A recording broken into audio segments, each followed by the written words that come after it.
पुण्यातल्या विसर्जन मिरवणुकीची चर्चा गणेशोत्सवाच्या आधी रंगली होती।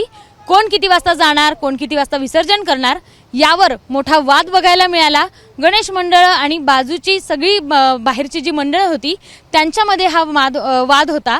मात्र आज 30 ते 32 तासांनंतर अमितेश कुमार जे पुण्याचे पोलीस आयुक्त आहे त्यांनी ही मिरवणूक संपल्याचं जाहीर केलं। अलका टॉकीज चौकात शेवटचा गणपती आहे तो दाखल झाला। त्याच्यानंतर त्यांनी सगळ्या पोलिसांना एकत्र केलं, त्यांना थँक्यू म्हटलं, आमचं धन्यवाद म्हणून त्यांना सगळ्यांना एकत्र करून सांगितलं देखील। मात्र त्याच्यानंतर हे सगळं 5 वाजता घडलं। मात्र त्याच्यानंतर आता 8:07 होतोय। जो शेवटचा गणपती आहे तो विसर्जित होत आहे। पुण्यातल्या नटेश्वर जे घाट आहे त्या घाटावर या गणपतीचं विसर्जन होतंय आणि या गणपतीला यांच्या गणपती मंडळाला मिरवणुकीत मान नाही का असं प्रश्न या निमित्तानं उपस्थित होत आहे। जर 5 वाजता मिरवणूक संपली असं जाहीर केलं तर मग ह्यांचा बाप्पा आत्ता विसर्जित का होतोय? तुम्हाला अमितेश कुमार किंवा पोलिसांनी काय सांगितलं होतं या सगळ्या मिरवणुकीच्या बाबतीत? आम्हाला कुठलीही कल्पना दिली नाही। आम्हाला फक्त एवढं कळलं की लक्ष्मी रोडवरील मिरवणूक संपली आणि त्यानंतर आम्ही हिराबाग चौकात असताना पोलीस आले आणि आमचे सगळे साऊंड वगैरे बंद केले।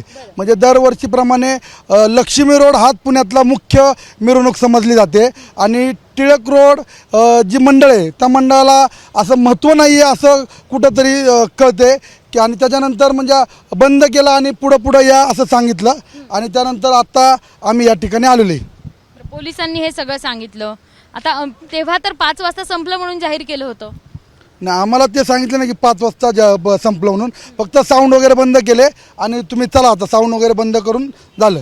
तुझा भाव केला असं दिसत नाही का? दुजा भाऊ दरवेळेस सारखं म्हणजे लक्ष्मी रोडला जे मंडळ आहे तेच प्रमुख मंडळ आणि पुण्यातील इतर मंडळ ती मुख्य मंडळ नाही आहे, त्यांचा जो मंडळाचा गणपती आहे तो गणपती नाही आहे असं कुठंतरी दुजा भाऊ झालेला आहे।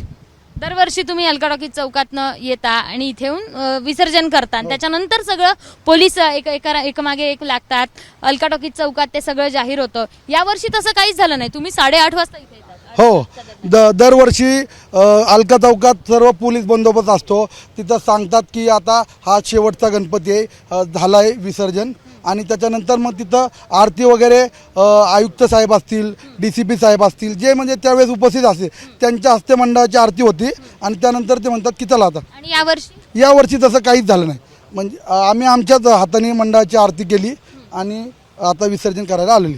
तुमचा विसर्जनाचा मार्ग देखील बदलला गेलाय का यावर्षी? अलका टॉकीज चौकातून न सोडता पुन्हा हॉस्पिटलच्या त्या रस्त्याने सोडले?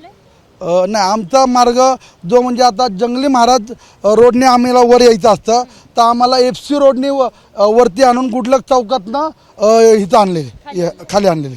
अलका टॉकीज चौकात अलका चौकातनं म्हणजे टिळक रोडवरनं आम्ही अलका चौक आणि खंडोजी बाबा चौक असाच आमचा मार्ग आहे, पण त्यांनी खंडोजी बाबा चौकातनं आम्हाला जंगली महाराज रस्त्यावरनं आणता FC रोडने वरती आणले। हो, हा जो गणपती आहे तो शेवटचा गणपती मानला जातो जेव्हा विसर्जन होते आणि त्यानंतर पुण्यातले पोलीस आयुक्त असू देत किंवा पुणे पोलीस हे सगळे एकत्र येतात, सगळा उत्सव निर्विघ्नपणे पार पडला असं सांगतात आणि त्यानंतर ही सगळी मिरवणूक संपली असं जाहीर करतात।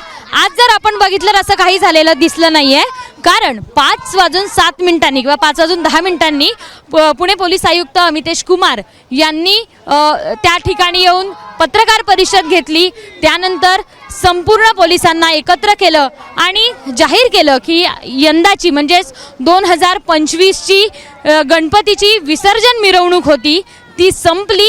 मात्र तसं काहीही झाल्याचं दिसत नाहीये। पुणे पोलिसांचं पितळ या ठिकाणी उघडं पडलंय का असं बोलायला काहीही हरकत नाही, कारण पुणे पोलिसांनी सूक्ष्म नियोजन या सगळ्या गणेशोत्सवाचं केलं होतं।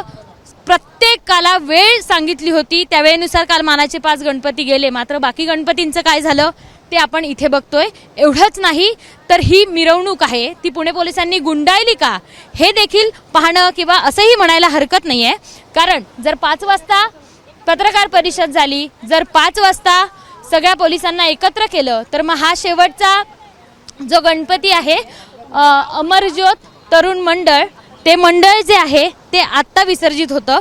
परंपरेनुसार दरवर्षी हे अमरज्योत मित्रमंडळ आहे ते सगळ्यात शेवटचं मंडळ असतं ज्या मंडळाचं विसर्जन केलं जातं आणि त्यानंतर मिरवणूक संपली असं जाहीर केलं जातं. मात्र 5 वाजता त्यांनी सांगितलं 5, 6, 7 आणि 8 या 4 तास त्याच्यानंतरही मिरवणूक चालली असं आपण म्हणू शकतो.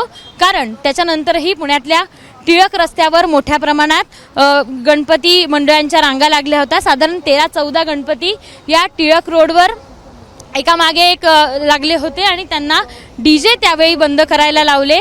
त्यांना सोपा मार्ग सांगून त्यांना वेगवेगळ्या रस्त्यांनी त्यांच्या घाटावर जायला सांगितल्याचं याच मंडळातल्या काही लोकांनी सांगितलं किंवा अध्यक्षांनी सांगितलं. आणि एवढं सगळं झाल्यानंतर 8:07 हे मंडळ आहे ते नटेश्वर घाटावर दाखल झालेलं आहे आणि या मंडळाचं आता विसर्जन होणार आहे. त्यामुळे 32 तास पुणे पोलिसांनी जे सांगितलं ते कुठेतरी खोटं आहे का असंही म्हणायला हरकत नाही.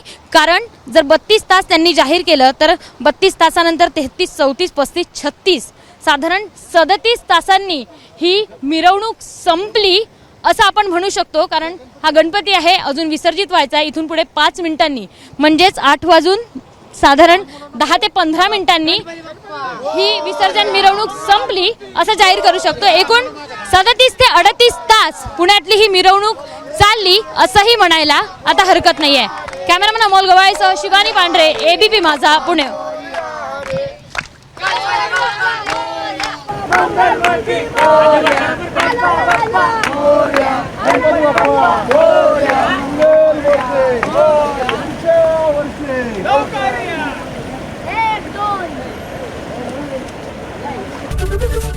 ABP माझा, उघडा डोळे बघा नीट.